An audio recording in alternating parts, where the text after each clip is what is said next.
And we are transitioning to our next session. Scott Brinker and Kerry Cunningham. Welcome, the Brad. godfather of MarTech. Hi, Great to have you here. Hi, Kerry. Great to be here with you. Hi. Man, this Amazing. whole day is like just drinking from a fire hose. This is like awesome how you set these things up. Amazing. Welcome to the show, the Agentic Marketing Stack. Let's go. All right. All right. Hey, Kerry, I so look forward to having this chat with you. Yeah, this is really fun. This is great for me. And so, first of all, I thought maybe you could just tell everybody what you're doing. We know you did a career transition recently that we saw. So, what are you focused on? And then I have a question also that I'm going to ask. I didn't tell you about. Okay, sounds great. Well, for the past 18 years, I've sort of been, this armchair MarTech analyst, writing chief MarTech. During the first part of that, I was also building a SaaS company myself on interactive content platform. I then joined HubSpot in 2017 to help them create a true open platform ecosystem. Did that for 8 years. Took us from around 50 integrations to over 2000, and just a couple weeks ago decided, okay, this was a good inflection point for me to move on. And so at the moment, I'm just deep diving on all the things I need to catch up on with like AI and MarTech that, changed in the past week. Amazing. So great to catch up with you. And, when I first saw your announcement that you were leaving HubSpot, my reaction was, wait a minute, you did that in 8 years? that seemed like decades. And when you see the growth even of what you've done with Chief MarTech and the list of companies that's at 15,000 something right now, pretty staggering. In fact, by the way, I should just give a shout out for 6 Cents as a partner of HubSpot. That was love it. Still a great partnership. So anyway, thanks. One, and so this is something I think everybody's dealing with, and this is slightly off the AI and agents topic. But in your last report, there was a passage that read something like, "If success is redefined as a profitable business with happy customers and happy employees, we think there will be many successful MarTech ventures ahead." Well, one, I hope so, because that's kind of where we live right now. But and showing my age, it's like, wow, we're redefining a successful business as one that's profitable and has happy customers. It seems like maybe not being defined as that has been something of an issue over time. I think, all right, so the context of that was, this crazy growing MarTech landscape, which actually now with all the AI capabilities for software development, I mean, the truth is that long tail is now stretching into infinity. In fact, we could have a discussion. There's probably like almost a bifurcation here. There's a set of products and platforms that are going to continue to be very large scale products and platforms that very much serve as the center of gravity within people's tech stacks. And there will continue to be consolidation forces that happen, in that head of the tail. But the long tail, I think, is just going to keep getting longer and longer. And for a while, I think a lot of people thought of that as like a negative thing in multiple ways. Yeah. Like, oh, well, wait, isn't the whole point of building a business is you're going to raise a bunch of money and you're going to become a multi-billion-dollar business? Yeah. Surely that's the only kind of software business you could ever want. Right. And we're actually saying, no, you actually have a bunch of people who build very focused, software businesses. They have a small target market. Their customers love them. They love what they're doing. You could actually argue this whole conversation that's happening these days around it's not software as a service, but service as a software. You start going down that path, you realize, oh my God, the world is full of tens of thousands, hundreds of thousands, millions of like services businesses as they become more and more software enabled and like where the boundary lines between them are. I almost think it doesn't really matter. Doesn't matter. Yeah. You have a business that, you love what you do and customers love what you do too. Yeah. I think that's an interesting point to think about, because I think as we look at the role of AI and agentic AI in business, and particularly within MarTech, one of the things that seems to me has gotten lost over the years, I've spent almost my entire career in and around B2B tech companies as well. And it seems one of the things that gets lost is the concept of what we need to accomplish as opposed to what we can accomplish or can do. And the technology brings in a lot of the what can we do. But it's the people who run the business who have to be thinking about the what should we be doing? How should we be identifying our buyers? How should we be serving our customers? And I think that that gets really easily lost in all of the mayhem around what can we do, right? Yeah, no, I think that's true. I mean, it's interesting, again now, this black background like really emphasizes the gray hairs, but Yeah, I maybe know. one of Yeah, the small advantages of the gray hairs is having seen like a certain pattern of technology adoption that's repeated again and again. And, it's not that one is exactly the same, but there are some common patterns. And one of yeah, them is, boy, most technology implementations either fail or they don't work out really well.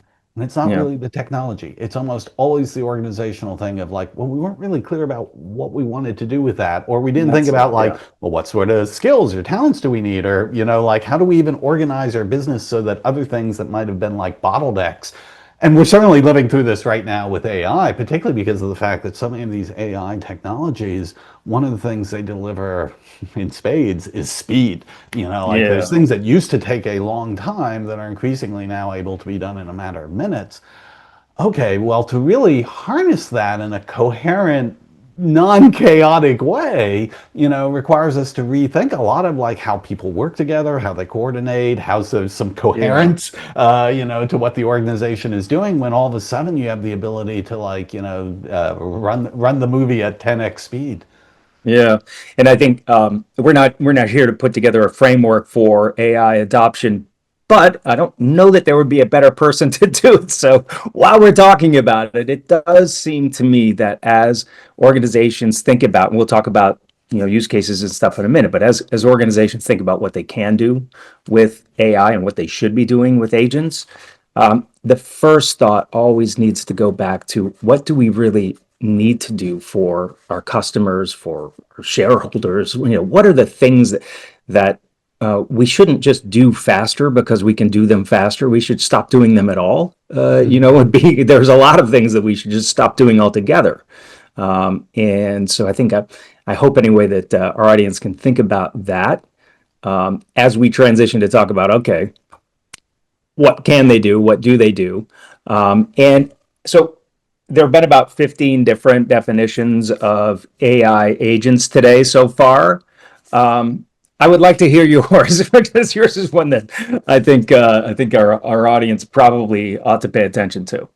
So Well, maybe you're you could very just kind there. do I'm that actually for us. not super religious about the definition because I agree with you. There are a lot of definitions. And I think for me, the clearest way is to think of it on a spectrum where, one end of the Yeah, spectrum where we've been grown quite comfortable is this idea of, very rules-based, deterministic automation. right.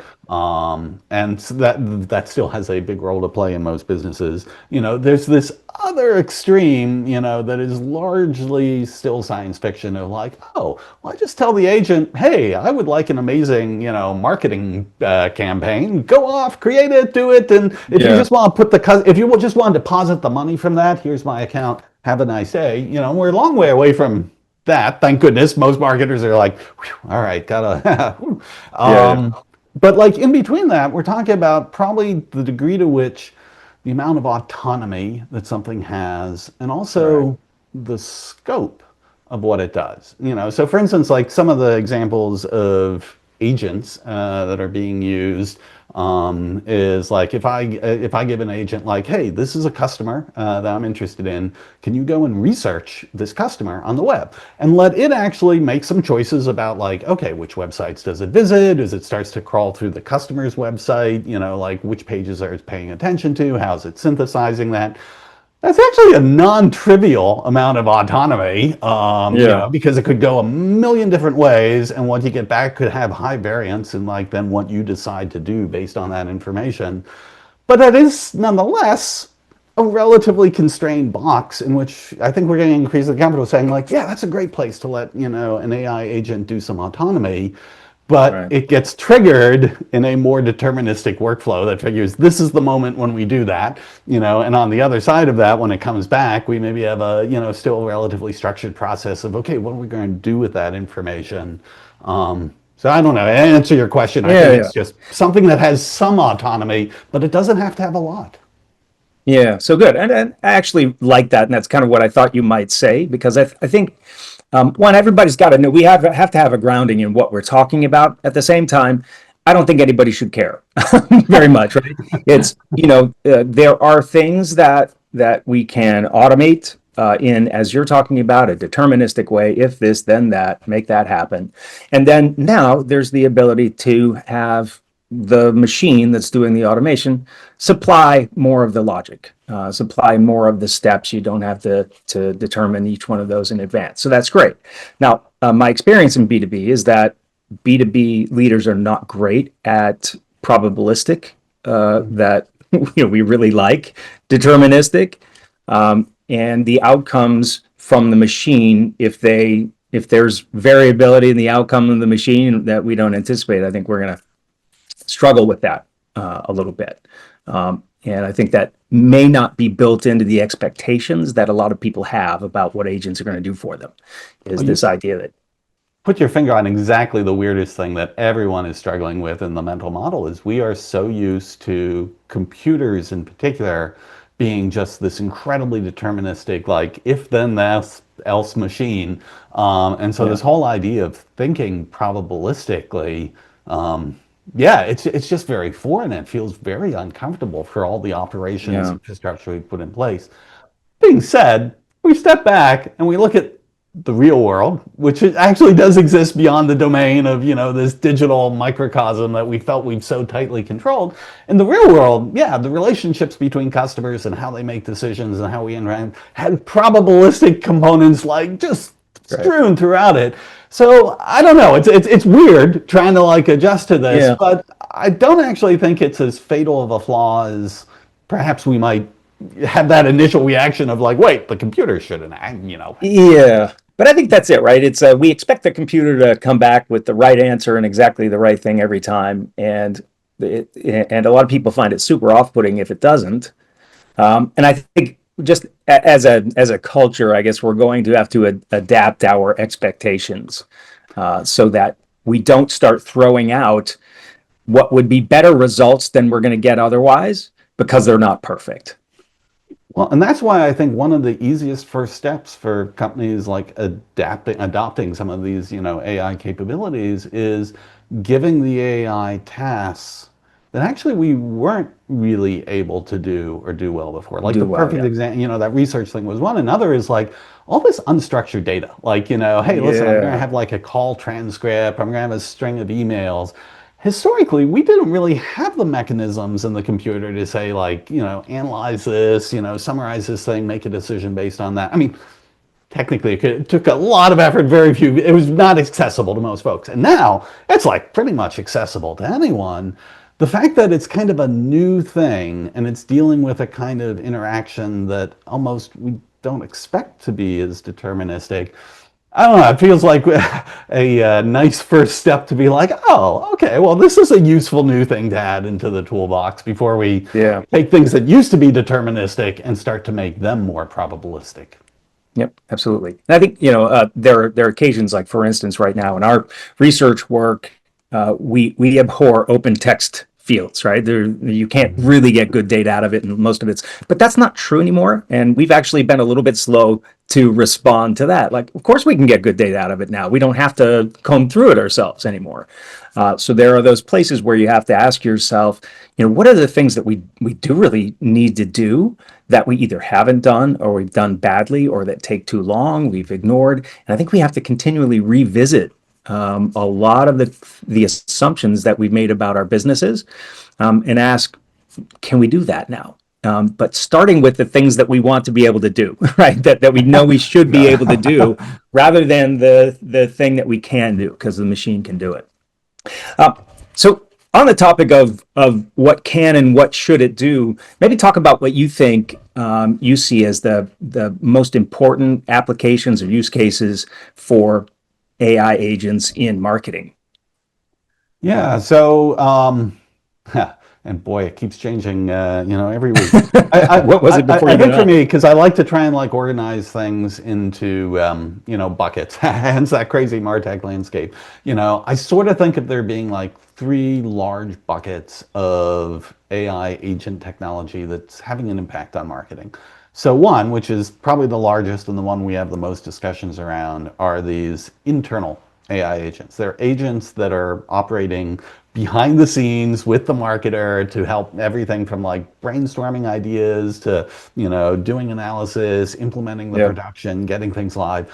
Lots of great stuff. Keeps expanding, like the scope of like what people are able to do with these agents. Awesome. But it's behind the scenes.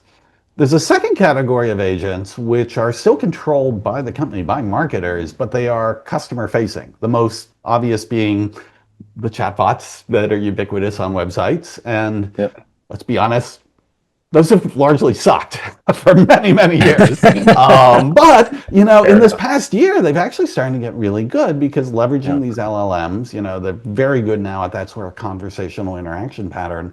But also, companies are getting better and better at connecting those to the right back-end data in like, our knowledge bases, ticket histories, things like this, that they can actually provide useful answers. And so this is a great win, I think, for both most customers and companies.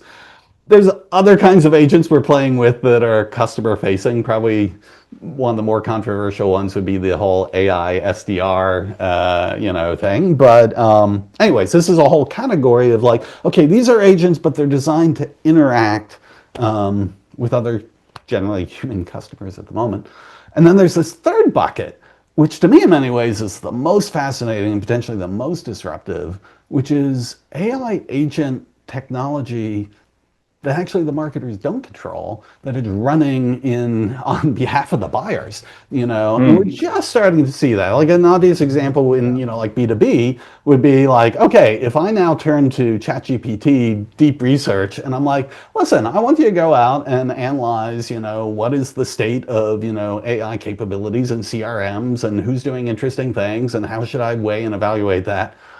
Oh my goodness, that thing goes off and it's pulling stuff from all the websites. It's going to third-party Yeah. sources. You start to see also, things like coming up like perplexity shopping and all these things. Like we're on the cusp here of buyers being able to turn to more and more AI to play a more intermediary role in the Yeah. buyer-seller relationship. That's going to be really interesting for us as sellers. In fact, actually, that whole AEO, GEO, take your pick, the Yeah. optimizing content, for these AI engines. In many ways, right? This is part of us like starting to adapt. Of like, okay, it's not just Google. We now have multiple of these AI intermediaries between us and our customer, and we have to think about how we serve them as much as the humans.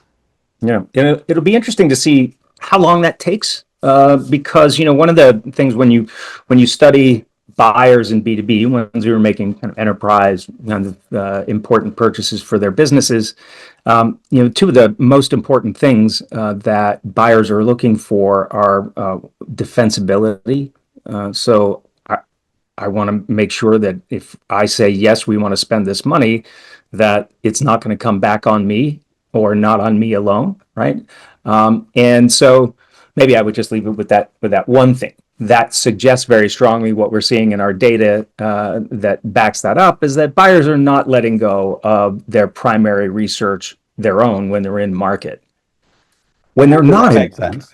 right, But when they're not again, in, it's almost like it doesn't have to be one or the other. It's like, particularly the larger the purchase is, the yeah, longer the research, discovery, evaluation cycle is. And I yeah, think it just we are seeing more and more people leveraging AI to even get like a deeper perspective of things earlier on in the journey 100%, that before. yeah. How would they?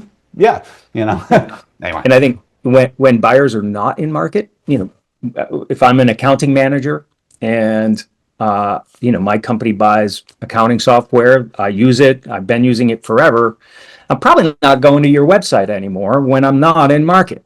Now, when we are in market and we're actively looking at things, I probably am. But if I'm in between, I'm probably going to ChatGPT or Claude or something like that. And anything you've done with your brand and your colors and all of that good stuff you'd like me to see, is it going to come through on ChatGPT? No. Yeah, maybe, maybe not. Well, I mean, in all fairness, what we have not yet really seen take hold outside of, the things, Google is doing is advertising Yep, in yep, this yep. world. And I feel pretty safe in the bet that, like, oh, that's coming. And I don't actually think that's a bad thing, either for Yeah, buyers or sellers. I yeah, think there are going to ultimately be vehicles of like, okay, when I am in the context of trying to get, the answers to something here, yeah, the fact that maybe I'm seeing things that is a chance for the brand to like actually represent some particular idea, opportunity, offer, something like that. I think right. that's going to be a really cool era when we get to Yeah, it. yeah. And so, in a lot of ways, maybe it doesn't look very different than it does today or in the recent past when you've been Googling. So, We'll find uh, out. yeah. So I wanted to ask you, I think what everybody would want to hear from you is, so what do you think the MarTech stack looks like, kind of big picture over the next few years? You mentioned earlier, there's the big platforms, there are the decent sized applications, and then you've got this term that you talk about, the hypertail, which I think is great. So maybe just explain what that is and where it fits, and how should we be thinking about that? Yeah, yeah, no.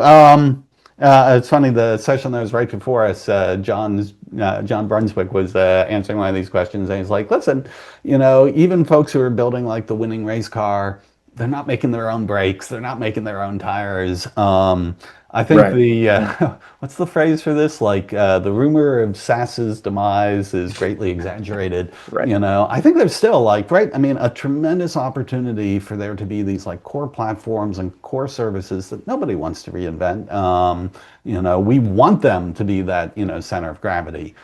That being said, I think we also recognize that, okay, on top of those things, we have the ability to now start to customize the interaction experiences, our internal employees have with these things, the Hmm. experiences we're going to like deliver to customers, the way in which like workflow gets, configured and like adapted. And I think that's where we see a lot of AI is happening on this layer above the core MarTech stack. Actually, don't expect the core MarTech stack to change a lot here over these next few years. I think we have a data layer. In some cases, people think of this as, like systems of record like CRMs or CDPs. I think at larger businesses, you start to see more and more they're using the cloud data warehouse or lakehouse as kind of, that, a more flexible repository. Then on top of that, we've got these systems that we use to like orchestrate and manage, workflows. So that might be in marketing, like a marketing automation or customer engagement Hmm. platform. You see people using I love these iPaaS providers, integration platform as a service folks like Zapier and Workato Right, and right. Make Yeah. and N8N. They keep evolving, and some of them, like man, they are just like have become these really phenomenal platforms for orchestrating, agentic workflows and things like that. And so, but they're a platform, they're a core app, and so you like Right. have those systems and then they give you the foundation upon which you do more and more custom stuff on the fly. And that's, yeah, well, we coined the hyper tail. The long tail was this long tail of all these Yeah. This like, is micro commercial apps out there. The hyper tail is like, hey, I am, Scott working here on a particular event project. Oh, I want to just spin up a custom workflow and app for this, thing. I do it. It's mine. When the event is over, I toss it away. Tonga's recently called this like ephemeral software. And I mm, don't think it takes away from SaaS. I think in many ways right. it's complementary and augmentative to it. I think one of the ways that I've seen this over time is that it's software in B2B, and especially in MarTech, is like a fractal phenomenon. Like every time one pops up, you're opening up a space where another one needs to go on either side of it. It seems like, and so they're just this continuing. I mean, in some ways, that might explain why there's 15,000 something going on right now. Is that for everyone that does come up, there's a couple of spots on either side of it now. So it looks like there might be a question from the audience. Uh, Let me see. Let's see to that one. As agentic marketing stacks start automating execution, you mentioned AI, SDR, chatbots, etc. How do you see them changing the way companies map and understand the customer journey? First one to Yeah. do it wins. So I think understanding the customer journey, we're actually starting to see that a lot more now. Because what is it? It's basically this ability to do analysis, on different data sets. And to be honest, for a lot of marketers, beyond very simple data reporting, they often had a bottleneck of like, okay, no, I need to reach out to, an analyst who's going to like dig into our like, snowflake or our amplitude and, sort these things out. And marketers, if they have one superpower, it's like, they are just these perfect question generating machines. Like I've never met a marketer who doesn't have like a million questions in their head. It's that curiosity that drives them. But a lot of them, they've like even self-censored these questions for ages because it's like, okay, well, the amount of work it's going to get to answer that. You can answer that. Yep. And this is one of the things that some of these AI tools that we're using to be, again, they're not fully replacing, expert data scientists, expert analysts. But for a lot of like lower level junior analyst type work, yeah, these AI tools, they have the ability to take these English language questions, natural language questions from the marketer, translate them into, queries, be able to pull back data. It doesn't have to be a black box too. They can like make it very clear, okay, this is the data I pulled, these axes, this is this what you wanted? Do you want to tweak it? And I think those tools are very exciting because they are helping marketers now be able to get better and better at analyzing these interactions that they have. Now, I think there's a significant distance to getting to a world where like, oh, given that data, AI agent, can you go ahead and map out a perfect end-to-end customer journey? I don't think the AI is like, again, these things where they become longer and longer, and more complex, like multi-stage things. Like the AI right now, it's not very good at that. A lot of this comes down to context windows and memory and all that sort of stuff. But they are pretty good at helping us analyze to figure out that customer journey. And as we start to implement these next generation customer journeys, we're finding these places, as we were talking about at the beginning of this session, where you can inject pieces of generative AI to like, make that experience even more efficient or make it more delightful for the customer. So, and I think we're still going to have marketing leaders or even frontline people who realize, wait a minute, let me back up from this for just a moment, because a lot of people today would still go look at, okay, I want to map the buyer's journey. So from the time they become a lead until the time they know, the buying journey for that organization probably started a year and a half ago. It started and stopped 3 or 4 times. How are we going to capture and get to all of the data that is going to help us understand what it actually looks like when a buyer is buying?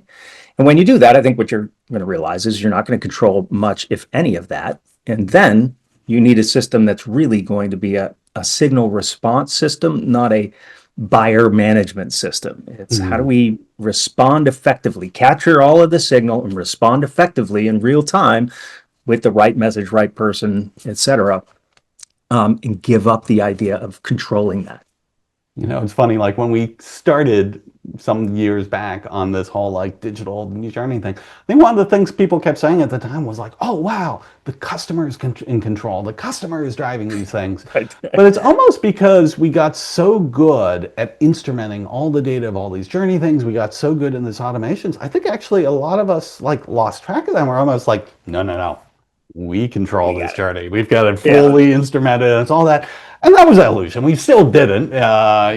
And so I think, this sort of realization that, with these AI agentic capabilities on the buyer side said, like, no, really? Yeah, they're the ones who are going to be driving this and in charge. And to your point, what we want to do is we want to make sure whatever they need to, like, get the right help, get the right decision, get the right service, we're there to give it to them. Yeah, perfect. So I know we're a minute over, Julia. So Scott, thank you so much. This was awesome. Great to hear from you here. I think this is a perfect subject. What a phenomenal session. Thank you so much, Kerry. Thank you so much, Scott. What's the best way to support you?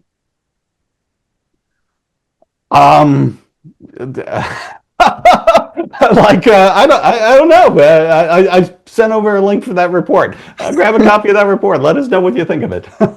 And Scott, you've got a survey that you're collecting on now too. I think everybody should.